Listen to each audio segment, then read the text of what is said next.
네, 이 주제가 끝나니까 사람분들이 또 되게 많이 바뀌시네요. 사실 제가 제조공장 얘기하는데 반응이 늘 이래왔습니다. 제조공장에 대한 부분들이 아직은 그렇게 많은 관심사가 아니어서 많은 사람들이 이 분야에 대해서 관심을 안 갖는데, 한 가지 확실한 건 앞으로의 유망한 분야는 이 분야입니다. 이 분야에 관심을 많이 가지시기 바랍니다. 저는 제조공장의 보안 필요성 및 추진 전략을 발표하는 노르마에서 컨설팅하고 있는 홍성원입니다.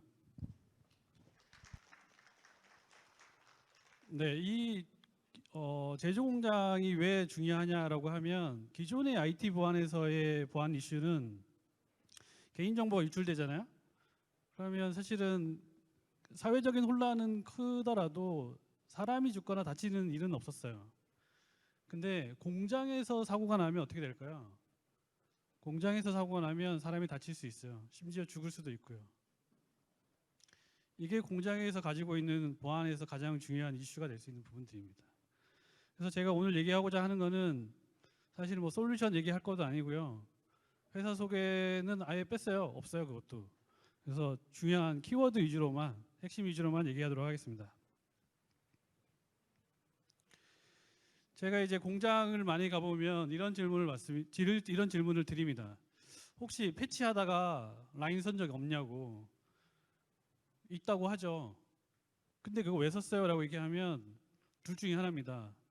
둘 중에 하나는 아니에요. 거의 대부분 이런 답변을 해요. 설비가 노후화돼서. 사실 IT와 비교해서 OT의 가장 큰 차이는 설비가 많이 오랫동안 사용한다는 거죠. 보통 뭐 15년에서 20년 사용한다고 다들 표에 그렇게 쓰고 있어요. 실제로 그렇게 쓰는 경우도 있고 뭐 그보다 더 짧게 쓰는 경우도 있긴 하지만 어쨌든 IT보다는 오래 써요. 그리고 심지어 MS-DOS를 아직도 쓰고 있는 설비가 있습니다. 자, 이런 상황에서는 악성 코드가 아무리 많이 들어온다고 하더라도 우리가 방어할 수 있는 방법이 없어요. MS-DOS를 어떻게 방어를 해요, 거기서? 윙구호 뭐 이런 것들이 있으면 방어할 수 있는 방법이 없어요. 사실은 OT에서 그거를 해결할 수 있는 방법이 있기는 하지만 일반적으로 우리가 IT에서 많이 사용하는 방법을 사용하지는 않습니다. 이런 경우에 보통의 담당자분들은 그렇게 얘기하시죠. 설비 바꿨어요. 네, 설비 바꾸면 아주 쉽게 해결이 됩니다. 근데 문제는 설비를 바꾸는 걸로 해결이 되는 게 근본적인 해결은 아니라는 거죠. 근본적인 해결은 뭘까요? 왜 그렇게 감염이 됐는지, 이거 하기 전에 먼저 파악해야 될 부분이 있습니다. 진짜 이게 설비 문제인 건지 아니면 보안 이슈인지 파악부터 하고 그 다음에 보안 이슈이면 대응을 해야 되는 겁니다. 모든 게 다 보안 이슈일 리는 없잖아요. 그렇기 때문에 보안 이슈인지 확인을 한번 해보시고요. 그런 다음에 이게 만약에 보안 이슈라고 하면 여러 가지 경로에 대한 취약점이 있는지 확인해 보셔야 됩니다. 방화벽 정책이 제대로 됐는지, 네트워크 분리가 제대로 됐는지, 우리가 패치할 때 USB 쓰는데 USB가 악성 코드에 감염되지 않았는지 이런 것들을 종합적으로 한번 살펴보셔야 앞으로 똑같은 사고가 안 일어나게 되는 겁니다. 그러면 OT나 ICS 보안이라고 하는 거를 어떤 제조기업에서 고려해야 될까요? 사실은 OT, ICS는 공장만 하는 건 아닙니다. 댐이나 발전소, 교통 이런 데서도 다 OT, ICS를 하죠. 근데 제가 이게 제조공장을 콕 찍어서 얘기한 이유는 그 많은 분야들 중에 제조공장이 이제 막 보안에 눈을 뜨고 있는 시점에서 얘기 드리는 부분들입니다. 사실 단순히 조립하거나 그런 회사들은 OT를 고려하실 필요가 없어요. MES 같이 제조 어플리케이션을 구축을 해서 업무망하고 공장망하고 연결이 되기 시작하거나 PC나 PLC 이런 것들을 활용을 해서 이런 것들이 네트워크 연결되어 있는 경우, 그리고 로컬이나 원격 이런 것들을 통해서 패치하는 경우에는 OT나 ICS 보안을 고려하셔야 됩니다. 자, MES가 나오면 스마트 팩토리가 당연히 따라서 나와야 되겠죠. 당연히 그래서 스마트 팩토리를 구축하는 회사들은 OT 보안이랑 ICS 보안을 고려하셔야 됩니다. 자, 이제 우리가 MES를 구축을 했어요. 그래서 대표님이 사장님 방에서 생산이 어떻게 되고 있는지, 공정이 어떻게 흘러가고 있는지 보고 싶어요. 그러면 네트워크를 뚫겠죠. 그러면 그 이후에는 어떻게 될까요? 제 경험상 대표님 PC가 악성 코드가 참 많아요. 그 많은 악성 코드가 공장으로 이제 자연스럽게 흘러 들어가는 거죠. 그러면 라인이 서서 공장이 중단이 되고 그 다른 발표자들 보셨을 거잖아요. 노르웨이의 하이드로 노르스크 이런 회사들 같은 경우에는 공장이 중단이 되니까 알루미늄 값이 폭등을 했다. 뭐 이런 것도 보여줬을 거고 TSMC 사고 사례에서 뭐 피해가 몇천억에 발생했다 이런 얘기들을 보셨을 거잖아요. 그런 식으로 우리 회사에도 피해가 발생할 수 있게 되는 거죠. 그래서 스마트 팩토리를 고려하는 회사들은 반드시 뭐 OT에 대한 부분들을 고려하셔서 최소한 망분리라도 하시라고 얘기 드려요. 망분리라고 하는 게 우리 좀 전에 보니까 망분리 얘기 나왔었는데 그 망분리랑 또 다른 약간 다른 개념의 망분리입니다. 업무망하고 공장망을 분리하셔야 되는 거고요. 분리하실 때 중요한 건 뭐냐면 통신의 방향성을 결정하셔야 돼요. 단방향으로 쏠 거냐 양방향으로 할 거냐. 기존에 우리가 방화벽 정책 설정할 때는 IT에서는 그런 걸 안 따졌어요. 소스와 데스티네이션은 반드시 그냥 양방향 통신을 하게끔 했죠. 그래야 서비스가 되니까. 근데 공장에서는 가능하면 단방향 통신을 하도록 많이 유도를 하고 있죠. 그리고 PC나 PLC가 네트워크에 연결이 많이 되고 있습니다. 물론 이게 PLC가 뭐 단독으로 붙는 IP PLC를 단독으로 활용하는 경우도 있긴 하지만 지금까지 많은 구성은 PC에 PLC가 구성이 되어 있죠. 그래서 이 PC에 악성 코드에 감염이 되면 이것도 마찬가지로 라인 생산에 영향을 줄 수 있게 되는 거고요. 그리고 마지막으로 나와 있는 패치하는 거. 사실은 이거는 제일 중요한 문제인 것 같아요. 이거는 스마트 팩토리를 하든 안 하든 기존의 공장을 가지고 있는 기업들은 다 고려해야 됩니다. 패치에 대한 부분들을. 패치 안 하는 설비들은 없을 거잖아요. 패치는 다 합니다. 외부에서 USB를 반입을 해서 패치를 하든 아니면 자체적으로 가지고 있는 USB나 노트북을 활용해서 패치를 하든 그것도 아니면 설비 제조업체에서 직접 접근해서 패치를 합니다. 지금까지 사고 사례를 많이 얘기했던 그런 장표들을 보면 거의 대부분의 사고가 패치하다가 악성 코드 감염된 겁니다. 외부에서 해커가 뛰어난 기술력을 발휘해서 침입을 했다는 거는 별로 많지가 않고요. 패치하다가 사고가 많이 발생했습니다. 그래서 패치에 대한 부분들 우리가 주의해야 되고 그걸 어떻게 해야 될지를 뒤에서 잠깐 설명을 하도록 하겠습니다. 제가 이제 그 공장 여러 군데를 다니면서 좀 들어봤던 이유 중에 많은 이야기들 중에 이런 얘기들을 하시더라고요. 우리 공장은 폐쇄망이기 때문에 안전하다고. 이 폐쇄망이라고 하는 게 물리적으로 완전히 폐쇄된, 그래서 한 방향으로 데이터만 쏘는 거가 아닌 이상은 폐쇄망이라고 얘기하기가 조금 어렵다는 거죠. 양방향 통신을 하기 시작하면 그러면 당연히 악성 코드가 유포될 수 있는 가능성이 높고요. 두 번째로는 웬만한 기업들은 전사정보보호 규정들을 다 만들고 있습니다. 그런데 중요한 건 뭐냐면 IT 보안에서는 우리가 기밀성, 무결성, 가용성 따지잖아요. 그래서 모든 정책들이 근데 IT에서 기밀성, 무결성, 가용성을 따지지만 정책이 기밀성, 무결성, 가용성을 반드시 따지지는 않잖아요. 공장에서는 가용성이 제일 중요해요. 그리고 더 큰 문제는 뭐냐면 아무리 좋은 대책이 나와도 공장에선 라인이 서는 정책은 할 수가 없어요. PC에 백신을 깔아도 이 PC가 라인 성능에 영향을 준다라고 하면 못 깔아요. 깔아도 실시간 검사는 못하게 되는 거죠. 이와 같이 비슷하지만 약간씩 다른 OT만의 특성이 있기 때문에 그거와 관련된 규정은 별도로 만드셔서 운영을 하셔야 되는 겁니다. 그리고 교육을 보통은 개인정보 보호 교육 위주로 하죠. 왜냐하면 법률에서는 개인정보 보호 교육을 의무적으로 하라고 되어 있으니까. 제조 공장에서 개인정보가 중요할까요? 물론 중요합니다. 법에 나와 있으니까 중요하죠. 근데 그거보다 더 중요한 거는 공장의 라인에서 운영하시는 분들이 IT나 보안에 대한 지식이 별로 많지가 않아요. 근데 그분들이 어떻게 해야 될지를 최소한의 가이드를 한다고 준다고 하면 그분들이 잘 대응을 하실 거예요. 근데 그런 가이드마저 교육마저 없다라는 문제가 있는 거고요. 인터넷에 연결 안 되는 네트워크라고 하는데 사실 업무망하고 연결이 되기 시작하면 어떤 경로로든 인터넷하고 연결이 될 수가 있어요. 그래서 이거를 방지하고자 사실 뭐 6243이나 800-82에서는 경계 네트워크 IDMZ를 구성하라고 얘기하죠. 그래서 모든 데이터는 IDMZ에서 터미네이트 되고 직접적으로 인터넷에 연결되는 경로가 없도록 하라고 권고를 하고 있죠. 뭐 보안이라고 하는 게 정보보호 부서만의 업무가 아니라고 다들 이야기를 하고 있습니다. OT도 마찬가지가 되는 거고요. 그래서 OT, ICS 주요 발생할 수 있는 보안 위협 중에 가장 큰 건 바이러스. 사고 사례의 거의 대부분도 바이러스 감염입니다. 이런 부분들을 좀 잘 고려하셔야 될 것 같고요.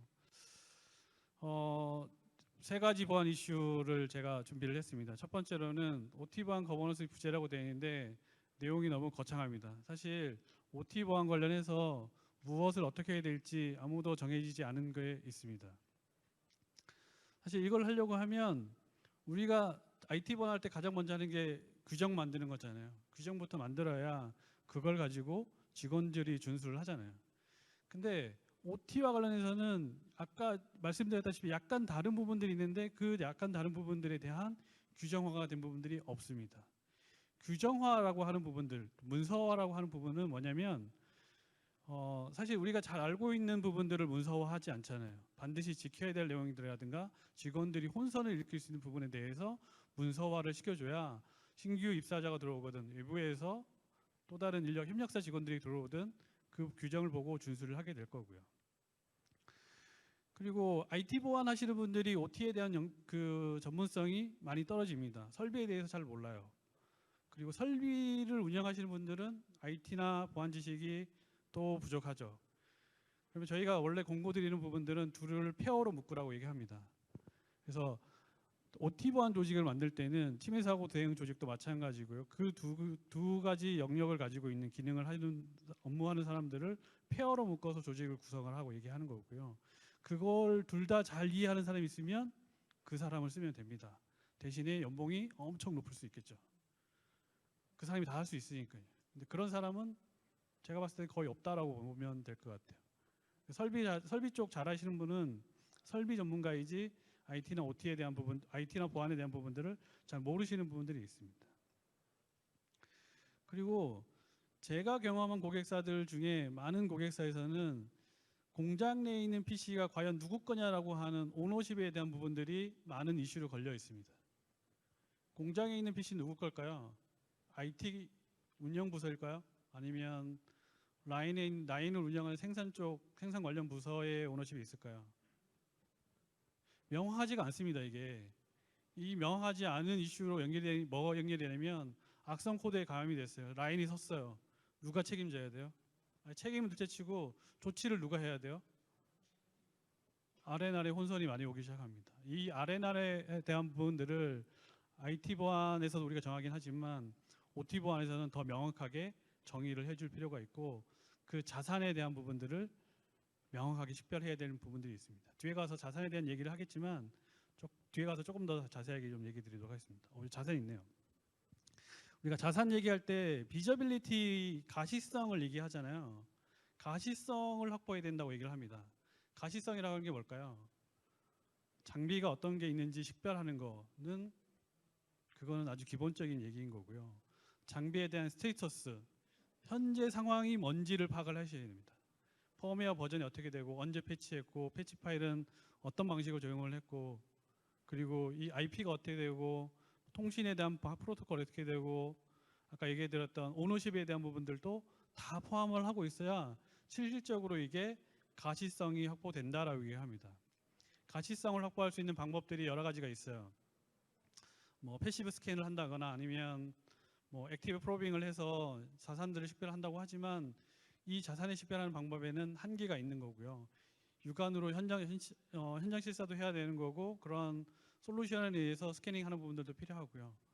중요한 건 이 가시성이 확보가 되지 않으면 결국은 OT라고 하는 보안에 있어서의 모든 체계들이 무너질 가능성이 높다라고 하는 문제가 있습니다. 그래서 많은 회사들에서 OT에 대한 가시성을 확보하자라고 얘기하는데 현실적으로 이 가시성을 확보해 줄 수 있는 아주 좋은 수단이 그렇게 많지 않다라고 하는 문제가 있습니다. 그리고 이 방화벽 정책을 계속 얘기 드렸었는데 방화벽 정책을 좀 잘 검토하셔야 됩니다. 방화벽 사실 우리가 이제 6243 표준을 보면 경계 네트워크 상에서 아니면 퍼디 모델을 보면 퍼디 모델 다들 아시죠?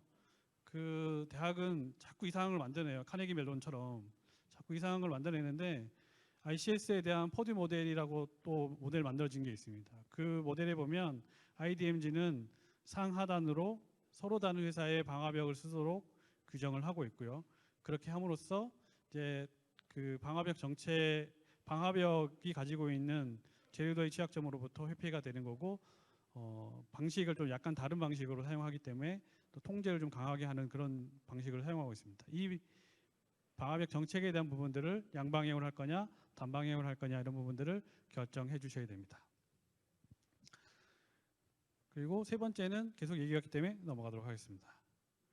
그래서 이제 OTICS를 많은 공장에서 소규모 회사부터 시작해서 큰 대기업까지 컨설팅 받아서 또 솔루션 구축해서 뭘 하라고 얘기하기에는 적절하지 않은 것 같아요. 그래서 이 5가지는 좀 최소한 수행을 하라라고 제가 권고를 드리는 거고요. 첫 번째로는 아까 말씀드렸다시피 OT 자산에 대한 식별 및 관리를 해야 되는 겁니다. 자, 식별은 아까 말씀드렸다시피 가시성 확보는 자산이 뭐가 있는지 파악하는 거 플러스 모든 상황을 다 파악을 하셔야 됩니다. 패치의 버전, 패치 언제 했고, 패치 방식은 뭐고, 누가 담당하고 있고, 패치는 누가 하고 있고, 유지보수 업체는 어디인 거고, 유지보수 계약이 맺어져 있는지 안 맺어져 있는지 이런 부분들을 다 식별하셔야 되는 거고요. 오너십을 반드시 정해 주셔야 됩니다. 다 안 하셔도 오너십은 반드시 정하셔야 돼요. 누구 거다. 이거부터 시작하는 거니까요. 두 번째, 패스워드에 관련된 부분들은 IT 보안에서 우리가 많이 강조하고 있습니다. 6243이나 800-82에서도 패스워드에 대한 부분들은 많이 언급되고 있습니다. 그래서 패스워드에 대한 부분들이 IT 보안하고 다르지 않습니다. 여기도 마찬가지로 뭐 8자 이상의 복잡도 넣고 뭐 이런 부분들을 반드시 준수하는 부분들이 필요하고요. 많은 공장들을 가보면 그 OA망이랑 FA망이라고 하기도 하고 업무망, 공장망이라고 하긴 하는데 이 두 망이 혼재가 되어 있어요. 서버나 이런 자산들이 막 섞여 있어요. 이것들을 적절한 위치에 나눠서 IDMG를 구축하고 IDMG 내에 그런 설비들을 구축을 해야 됩니다. 뒤에 가면 IDMG에 대한 설명을 할 거니까 그때 IDMG를 조금 더 설명하도록 하겠습니다. 그리고 패치 파일 반입할 때는 반드시 검사하셔야 됩니다. 회사마다 이걸 뭐 방역한다라고 얘기하기도 하고 검역한다라고 얘기하기도 하는데 뭐 서로 다른 그 안티바이러스 솔루션 2가지 이상을 활용을 해서 반입되는 이동 저장 매체나 노트북에 악성 코드가 감염되지 않았는지 확인하고 이상이 없을 경우에 포트락이라는 것을 걸어서 반입을 하게끔 하고요. 그 다음에 실제로 그 포트를 써야 될 때 포트를 해제시켜주는 그런 절차로 이행을 해야 됩니다. 자, 포트락은 살려면 비용이 들어요. 포트락 사용 안 할 거면 시큐리티 실이라도 사서 부착하는 부분들이 필요합니다. 마지막으로는 공장 내에 무단 출입이라든가 설비나 자산 이런 부분들을 무단 반출하지 않도록 관리 잘 하는 부분들을 최소한 5가지만 지키면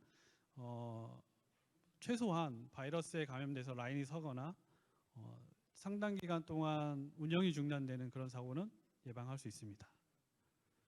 그래서 조금 더 상세하게 설명을 드리면 우리가 IT 보안에서도 정보보호 최고 책임자 지정하라고 얘기하잖아요. 그래서 OT에서도 정보보호 최고 책임자를 지정을 하셔야 됩니다. 누구를 지정할 거냐라고 하는 사실 문제가 될 수 있어요. 생산이니까 생산을 총괄하는 생산 담당 임원을 지정을 하면 생산 설비에 대한 부분들은 오너십이 있기 때문에 어느 정도 커버가 되는데 문제는 IT 보안에 대한 지식이 부족하기 때문에 이거를 대응하기가 좀 적절하지 않은 부분들이 있는 거고요. 제가 컨설팅에서 만들어졌던 결과를 보면 그 IT 보안 하시는 최고 정보보호 책임자랑 생산 쪽 담당 임원이랑 커뮤니티를 만들어드렸어요. 커미티를 만들었어요. 그래서 위원회에서 모든 것들을 검토하고 결정하는 그런 형태로 진행을 하는 거고요. 여기 보면 네, 요게 이제 침해 사고 대응 조직인데 침해 사고 대응 조직뿐만 아니라 OT 보안 조직도 마찬가지로 아까 말씀드렸다시피 IT 보안이랑 IT 보안 전문가랑 생산 쪽 설비 전문가를 페어로 구성을 하는 부분들이 필요합니다. 그분들이 기획도 하고 기술적인 보안 아키텍처도 설계하고 어떤 보안 통제도 적용하고 조금 더 확대하면 OT에 대한 SOC 구축에서 관제도 하고 뭐 이런 부분들을 이제 조직에서 좀 담당할 수 있게끔 하는 부분들이 필요하고요. 저희가 이걸 컨설팅을 할 때 가장 심혈을 기울여서 만들었던 부분이 뭐냐면 세 번째에 나와 있는 R&R 관련된 부분입니다. 저희가 IT 보안 컨설팅 할 때는 라시 차트 적용해서 뭐 그렇게까지 디테일하게 R&R을 나누지는 않는데요. 생산망, OT망 할 때는 라시 차트 기반으로 해서 상세 액티비티를 다 뽑아내고요. 그 액티비티에 대해서 누가 해야 될지를 정하고, 그러니까 이 수행의 책임이 누가 있고 이거에 대한 승인을 누가 해야 되고 누가 자문하고 누가 정보를 결과를 받을 것인지를 모든 이해 당사자들 다 모아놓고 리뷰하면서 결정을 했습니다. 이렇게 해야 그레이 영역들이 발생하지 않습니다. 그래서 이 부분은 많은 고려가 좀 필요한 것 같고요. 뭐 사고 대응 조직은 반드시 별도로 조직하는 부분들이 필요합니다. 검역하기 위해서 패치하는 방법은 세 가지 있습니다. USB를 반입하는 방법, 이메일을 활용하는 방법, 그리고 원격에서 접근해서 패치하는 방법. 앞에 두 가지는 저희가 바이러스 검사를 잘 하면 되는 거고요. 세 번째 방식은 IDMG라고 하는 경계 네트워크에 점프 서버나 라스라고 하는 리모트 접근 서버를 구축을 하고 이 경로를 통해서만 반드시 들어와서 패치하도록 경로를 새로 변경을 해야 됩니다. 기존에는 방화벽 통해서 바로 설비로 들어와서 패치를 했겠죠. 그러면은 어떤 업무를 어떻게 했는지 우리가 알 수가 없기 때문에 사후 모니터링이라든가 또는 그 패치의 안전성 이런 것들을 검증하기 위해서 원격 서버 활용하는 부분들이 좀 필요할 것 같고요. 그리고 미사용 포트에 대해서는 포트락이나 시큐리티 실 이런 것들을 통해서 사용하지 않는 것들은 다 봉인해 놓는 이런 부분들이 좀 필요할 것 같습니다.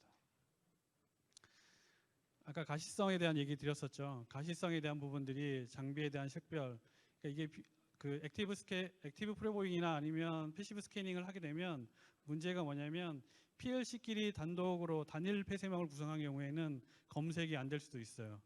이런 경우에는 자산에 대한 식별이 누락될 수 있기 때문에 그런 부분들은 현장에서 육안으로 검사하면서 누락되지 않는 부분들이 있는지 확인해서 최대한 업데이트를 해야 되는 거고요.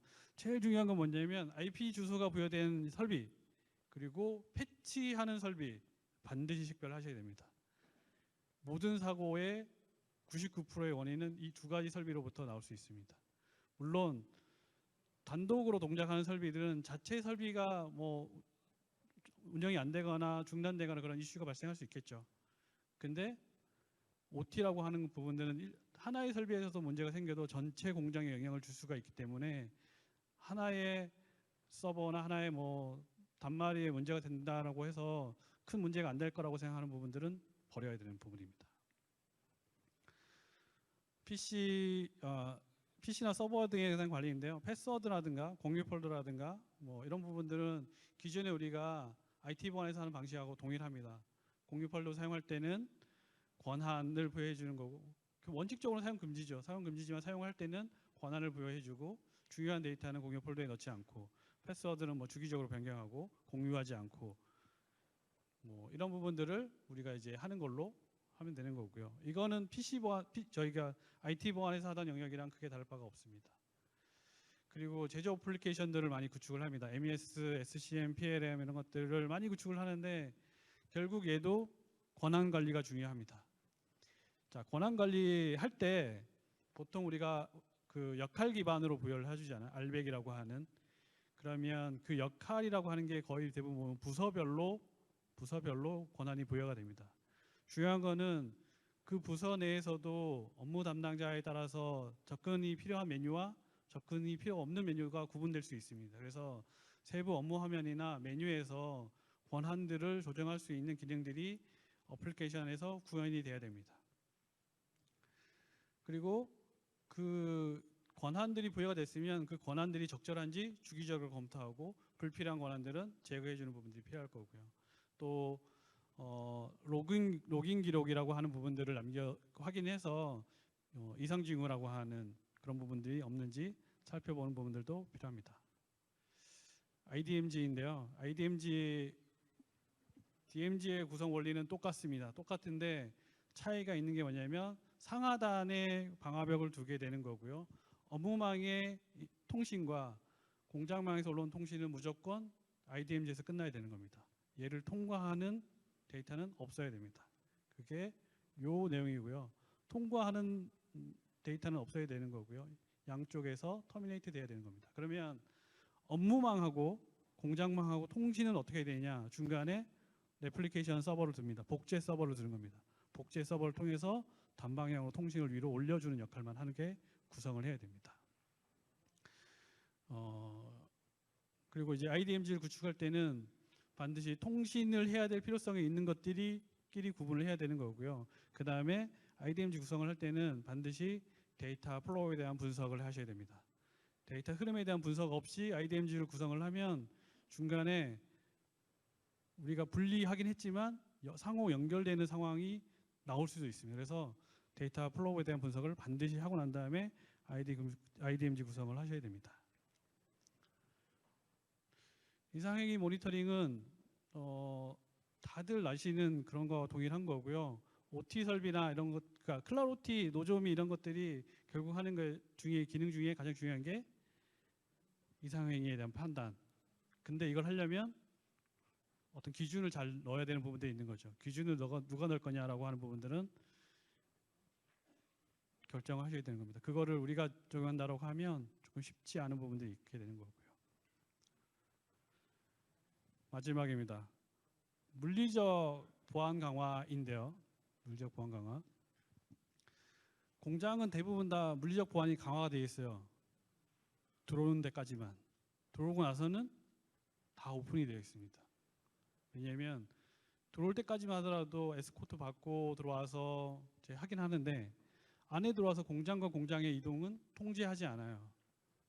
그래서 그런 부분에 있어서도 우리가 통제의 필요성이 있다라고 하면 공장에 대한 공장 건물 안에서 건물과 건물 사이에 통제를 적용하는 부분들도 필요합니다. 당연히 외부 인력의 노트북이나 이동 저장 매체 이런 거 반입할 때는 검사하셔야 되는 거고요. 그리고 불필요한 정보들을 사무실이나 회의실 뭐 이런 공용 구간에다가 두는 부분들은 금지하셔야 되는 거고요. 그래서 이런 것들을 하게 되면 뭐 랜섬웨어 감염으로 인한 생산 중단으로부터 안전성을 확보할 수 있게 되는 거고요. 뭐 이런 효과가 있습니다. 보안의 효과가 그렇잖아요. 당장 가시적으로 뭔가 드러나지 않고 밑으로 이렇게 보여지는 부분들이 있는 거고요. IT하고 가장 큰 차이죠. IT에서 CRM 바꾸면 화면이 바뀌잖아요. 어우, 돈 많이 들여서 뭘 했구나. 보안에서 DRM 바꾸면 어떻게 될까요? 밑에 아이콘 바뀌어도 아무도 몰라요. 바꾸고 나서 불편하다 이런 얘기는 있을 수 있겠죠. 근데 뭘 했다 이런 티는 잘 안 납니다. 이것도 마찬가지입니다. 티는 잘 안 나고요. 오히려 욕먹을 수도 있습니다. 잘 돌아가는 라인 니네 때문에 이상하게 됐다고. 그래서 OT 하실 때는 주의 데이터 플로우 분석을 반드시 하시고 이런 것들을 고려해서 진행하시는 부분들이 필요합니다. 제가 얘기 드리는 부분들은 6243이나 800-80에 있는 고차원적인 이야기를 하는 게 아닙니다. 아주 기본적인 얘기를 하는 겁니다. 그래서 운영을 하실 때 최소한 이 정도만 하셔도 악성 코드 감염으로 인해서 피해가 발생하는 그런 부분들은 많이 줄일 수 있을 것 같습니다. 이상입니다. 네, 강연 감사드립니다. 네, 혹시 질문이 있으신 분은 지금 현장에서 질문해 주시거나 추후에 밖에 마련된 부스를 방문해 주셔도 좋습니다. 혹시 질문 있으신 분 계실까요? 제가 저 밖에 있을 거거든요. 밖으로 찾아오시면 성심성의껏 답변을 드리도록 하겠습니다.